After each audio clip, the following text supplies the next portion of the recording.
या प्रेमाची गोष्ट मालिकेचा रिव्ह्यू पाहण्याआधी अजून जर तुम्ही माझा हा मराठी मालिका लवर चॅनल सबस्क्राईब केला नसेल तर नक्की सबस्क्राईब करा।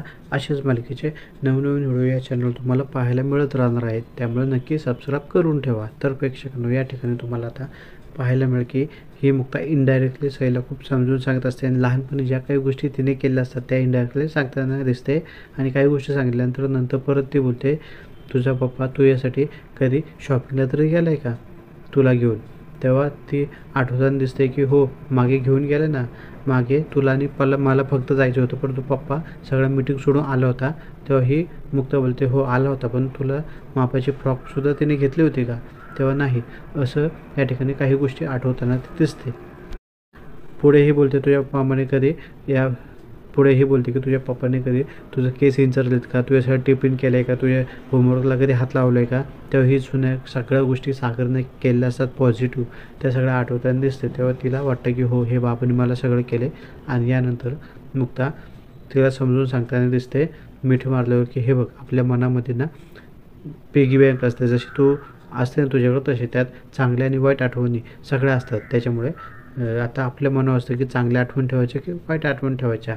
आणि तिला खूप छान समजवताना आपल्याला दिसते, सागर पप्पा तुझ्यावर खूप प्रेम आहे, जीवापाड प्रेम आहे। तसं जर नसतं तर कधी या ठिकाणी तुला एवढं प्रेम केलं होतं का?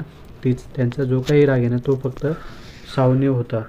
तुला सावनीमा आवडत नव्हती का, म्हणतो तू माझ्याकडे यायची ना, बरोबर ना? तसंच सावनीवर राग होता, तुझ्यावर बिलकुल राग नव्हता, असं ती समजून सांगताना दिसते। आणि त्यांनी एक खूप मोठं गोष्ट केली, मी तुझ्यासोबत राहावे म्हणून माझ्याशी लग्न करण्याचा निर्णय घेतला, आठवते ना? तेव्हा तिला सगळं आठवतं की सागर बोलला, मुक्ता तुला तुझ्यासोबत राहायचे ना, तर मी खूप मोठा निर्णय घेतला आहे, मुक्ता लग्न करते आणि तो मुलगा मी आहे, ती आता कायम तुझ्यासोबत राहील, असं या ठिकाणी बोलताना दिसतात। या सगळ्या गोष्टी सई आठवताना दिसतात आणि काही गोष्टी या सईला पटताना सुद्धा दिसतात। मुक्ता खूप छान समजवताना तिला दिसत आहे। यानंतर या सईने जे काही बाहुले, खेळणे, टेडी जे काही फेकले असतात ते परत बॉक्समध्ये भरून ठेवते आणि झोपताना तिला मिठी मारून बसते। आणि इथे थोडा वेळ मग ही स्वातीसुद्धा जाते आणि मग ही झोपता झोपता या मुक्ता सईला स्टोरी सांगते एक राजकन्याची आणि एक मुलाची। एक नवरा बायको असतात, राजा आणि राणी असतो आणि त्यांची 2 मुलं असतात। त्याचं राजकन्यावर खूप प्रेम असतं आणि जास्तच प्रेम असतं असं बोलताना दिसतं, परंतु कोणीतरी येऊन सांगितलं की राजकन्याला की त्यांच्या बाबांचं त्याच्यावर प्रेमच नाही आहे। हे सगळं ऐकून सई भडकते, मला ही गोष्ट सांग, ऐकू नको, मला दुसरं कोणतीतरी गोष्ट सांग। तर ही मुक्ता बोलते, नाही ही गोष्ट खूप चांगली, पुढं ऐक तर। नाही, तू ही सगळी गोष्ट मला मुद्दाम बोलते, मला माहिती आहे, पण मला ही ऐकायची नाही, दुसरीच गोष्ट ऐकायची। तेवढं हा सागर तिकडे येतो आणि सागरला बघून ही सई बोलते, मला इथं झोपायचं नाही, मला बाहेर जायचं आहे। तेव्हा ही मुक्ता बोलते, अरे आपण इथं झोपूया, तू मी सागर पप्पा। तेव्हा नाही, सागर पप्पांच्या शेजारी मी झोपणार नाही, मी जाते। तेव्हा हा सागर बोलतो, नाही तू इथे बस, तुम्ही इथे झोपा, मी बाहेर कुठेतरी झोपतो। आणि हा सागर बाहेर जाताना या ठिकाणी दिसतोय आणि मग ही मुक्ता सईला झोपवून बाहेर येताना दिसतं। सागर खूपच उदास बसला असतो आणि या ठिकाणी सई झोपली का असं तो विचारतो। तेव्हा हो, सई झोपली, आता झोपवलं तिला, पण ती सध्या खूप दुखावली आहे, त्यामुळे तुम्ही उगाच आता थोडासा वेळ द्या। हो, तिचं मन खूप गुंतलं आहे धाग्यामध्ये। तेव्हा हे बोलतो, हो मी नुसतं गुंतवलं आहे आणि या ठिकाणी कधी सोडवायचा प्रयत्नच केला नाही, आणि आता सोडवायला गेलो तर सई माझ्यापासून दुरावते की काय, याची भीतीसुद्धा या ठिकाणी मला वाटू लागली, असं तो बोलताना दिसतो। तेव्हा ही मुक्ता त्याला समजवताना दिसते, उगाच तुम्ही विनाकारण कोणत्या गोष्टीचं टेन्शन घेऊ नका, थोडासा वेळ द्या, काळजी घेऊ नका, स्वामी बघतायत, स्वामी सगळं नीट करेल, असं या ठिकाणी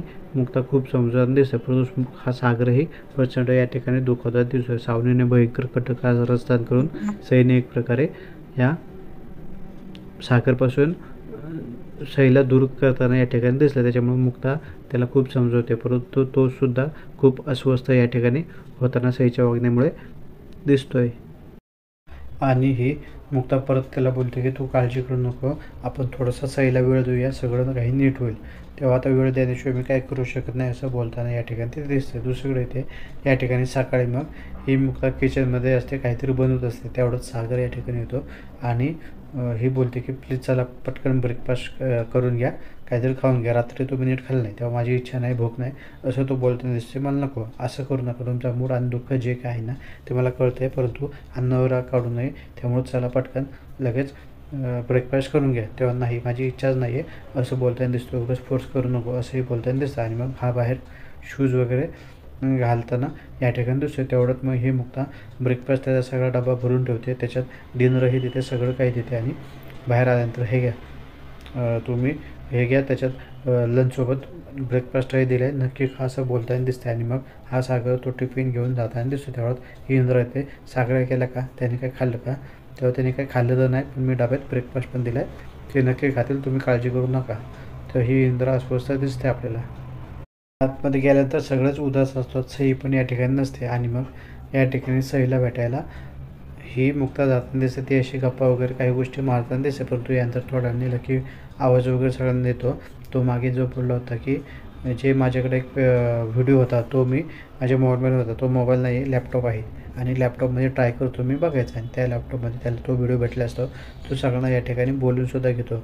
ज्यावेळेस या सागरने सगळ्याला सही झाली म्हणून पेढे वाटले होते, तो व्हिडिओ मला मिळाला आहे. ही मुक्ता वगैरे सगळे खुश होताना दिसते. ती सईला लगेच आवाज येऊन बोलताना दिसते. आणि मग तो या ठिकाणी टी व्हीवर कनेक्ट करताना दिसतं. त्यामध्ये सागर दिसतो पेढे वाटताना, परंतु सारखं ते अडकत असतं आणि मुंग्या वगैरे त्या टी व्हीला येत असतात, त्याच्यामुळं कळत नाही नक्की काय आहे. आणि नंतर ही सई बोलतेसुद्धा, सागर पप्पा कधी चष्मा तरी घालत होते का, ते हो आधी चष्मा घालायचे असं बोलताना दिसतं. आणि खूप या ठिकाणी सारखं ते अडकत होतं व्हिडिओ, त्याच्यामुळे स्पष्ट त्यात कळून देत नाही की सागरने सईच्या जन्माच्या वेळेस पेढे वाटले होते म्हणून.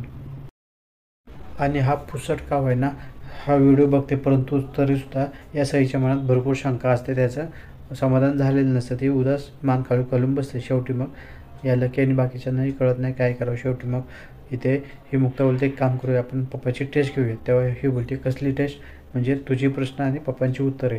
तुला अजूनही मनात शंका आहे ना, पप्पांचं तुझ्यावर प्रेम आहे की नाही, मग आपण तुला जे काही प्रश्न आहेत ते सगळे पप्पांना डायरेक्ट विचारायचं, ते उत्तरं देतील. त्यानंतर तुझी उत्तरं दिल्यानंतर तू ठरवायचं की ते टेस्टमध्ये पास झालेत की नाही. जर पास झाले तर ठीक आहे, पण नाही झाले तर तू जे काही म्हणशील ना ते सगळं मी करायला तयार आहे असं ती बोलताना दिसते. आणि यानंतर ही पप्पाला फोन करताना दिसते. तू पप्पाला फोन करते का, तेव्हा ठीक आहे, नको करू, पप्पाला फोनही न करू, टेस्ट घेणारे सांगूही नको, आपण गपचूप जाऊया असं ती बोलताना दिसते. इथे थोडीशी मुक्ता मग या ठिकाणी घाबरताना दिसते. त्याला जर सगळ्या गोष्टीची कल्पना दिली तर थोडासा अनर्थ होऊ शकतो. नाही, कोणाला तू सांगूच नको, आपण डायरेक्ट जाऊया असं बोलताना या ठिकाणी ही सई मुक्ताला दिसते. आणि मग हे डायरेक्ट या सागरच्या ऑफिसला जाताना सुद्धा दिसतात. दुसरीकडे मात्र इथे सावनी प्रचंड खुश असते आणि हा वकील आलेला असतो. वा, काय डाव साधलाय तुम्ही, जे काही तुम्ही टी व्हीचा इंटरव्ह्यूमध्ये केलं ना ते सगळं मी पाहिलं आणि उत्तम केले. या सागर व या ठिकाणी जे काही आरोप केले त्याच्यामुळे सागर केपेबल नाही आहे, व्हाईट कॉलर कसा आहे तो असं या ठिकाणी त्या ठिकाणी सिद्ध होताना दिसतं. आणि त्याच्यावर तुम्ही डाग लावलात. आता या आदित्यची कस्टडी तो घ्यायला गेला ना, आदित्यची कस्टडी भेटणारच नाही त्याला. तुमची केस खूप स्ट्रॉंग झाली, परंतु सईची सुद्धा कस्टडी कोर्ट काढून घेतोय काय असं या ठिकाणी आपल्याला जाणवते. त्यामुळं खरंच तू चांगला डाव साधला असं खूपच कौतुक करताना हा वकील सावनीचा दिसतोय. तेव्हा ही बोलते, हो, डाव साधला म्हणजे माझं तो प्लॅन आहे. या सावनीच्या नादी जर कोण लागले ना त्याला मी सोडत नसते. आता तुम्ही तुमचं पुढचं काम करा. तेव्हा हो, मला माझं माहिती आहे खूप चांगलं काम कसं करायचं. या सागरला आता कोर्टात कशी इज्जत घालवतो ना बघा, तू टेन्शन घेऊ नका, आता सगळं माझ्या हातात सोडा. तुम्ही खूप चांगलं काम केलं आहे. आता या केसमध्ये आदित्यची सोडा, या सहीची कस्टडीसुद्धा सागरला मिळणार नाही याची काळजी मी घेईल. आणि इथे या ठिकाणी सावनी त्या वकिलाला सांगते की एवढी मोठी अमाऊंट नुकसान भरपाई टाका की या सागरचं कंबरडच मोडलं पाहिजे.